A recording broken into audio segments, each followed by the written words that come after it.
Hi friends, welcome to Natham சமையல். இன்றைக்கி நம்ம பார்க்க போகிறது ஒரு ஈவினிங் ஸ்நாக்ஸ். கருப்பு சுண்டலை வச்சு எப்படி வடை செய்கிறதுன்னு பார்க்கலாம் வாங்க. 1/2 கப் சுண்டலை 2 வரமிளகா சேர்த்து 8 மணி நேரம் ஊற வச்சு எடுத்திருக்கேன். அதை நல்லா வாஷ் பண்ணிக்கோங்க.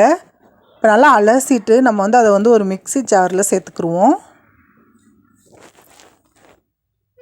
இப்போ அது கூட பார்த்திங்கன்னா 1/2 ஸ்பூன் சீரகம், 1/2 ஸ்பூன் சோம்பு,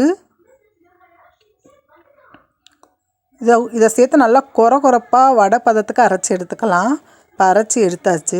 இதை ஒரு பவுலில் மாற்றிக்கோங்க. இதை கூட சால்ட்டு சேர்த்துக்கோங்க. இப்போ பார்த்திங்கன்னா நம்ம கட் பண்ணி வச்சுருக்க 1/2 கப் ஆனியன் பெரிய வெங்காயத்தை சேர்த்துக்குருவோம். 1/4 ஸ்பூன் கரம் மசாலா,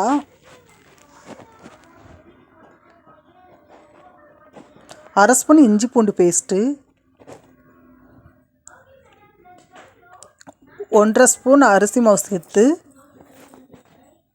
நல்லா மிக்ஸ் பண்ணி விட்டுக்கோங்க. நல்லா பிசைஞ்சிட்டு பார்க்கலாம். இது கூட நீங்கள் கொத்தமல்லி கருவேப்பிலை சேர்த்துக்கோங்க, நல்லாயிருக்கும். ஆனால் நான் இன்றைக்கி சேர்க்கலை. இப்போ எல்லாத்தையும் நல்லா உருண்டையாக உருட்டி வடையாக தட்டி எடுத்துக்கலாம்.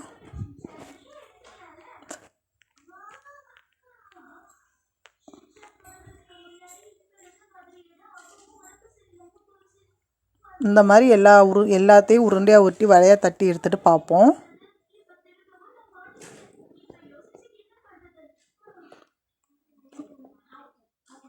இப்போ எல்லாத்தையும் வடையாக தட்டி எடுத்தாச்சு. இப்போ நான் ஒரு கடாயில் எண்ணெய் காய வச்சுருக்கேன். அதில் நம்ம வடை மாவை சேர்த்துருவோம். இப்போ சிம்மில் வச்சுக்கோங்க. இப்போ ஒரு பக்கம் வெந்துருச்சு, இன்னொரு பக்கம் நல்லா திருப்பி விடுவோம். 2 பக்கமும் நல்லா வேகணும். உள்ளே இருக்க மாவெல்லாம் வெந்து வரணும். இன்னொரு பக்கமும் திருப்பி விட்டாச்சு. இப்போ வடை ரெடி ஆயாச்சு. இதை ஒரு பிளேட்டில் மாற்றிக்கலாம். பாருங்கள், பார்க்கவே எப்படி இருக்குன்னு. நல்லா மொறுன்னு டேஸ்டான, சுவையான, ஹெல்த்தியான ஒரு ஈவினிங் ஸ்நாக்ஸ் ரெடி ஆயிடுச்சு. கண்டிப்பாக ட்ரை பண்ணி பாருங்கள். என்னுடைய பொண்ணு சாப்பிட்டு டேஸ்ட் பார்க்குறா. மறக்காமல் நம்ம சேனலுக்கு சப்ஸ்கிரைப் பண்ணுங்கள், லைக் பண்ணுங்கள், ஷேர் பண்ணுங்கள்.